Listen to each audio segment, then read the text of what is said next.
Hi, welcome to Richard Gabili YouTube channel, and for today's tutorial, I will be teaching you on how to turn on and off enable caps lock on iPhone X. But first, kindly subscribe to this channel and don't forget to hit the subscribe button and the bell to notify you for the new updates.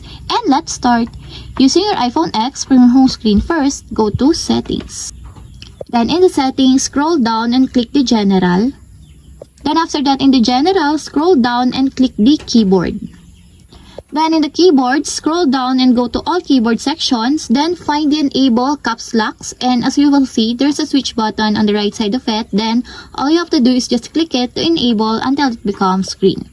And if you want to disable or turn off, just click again the switch button.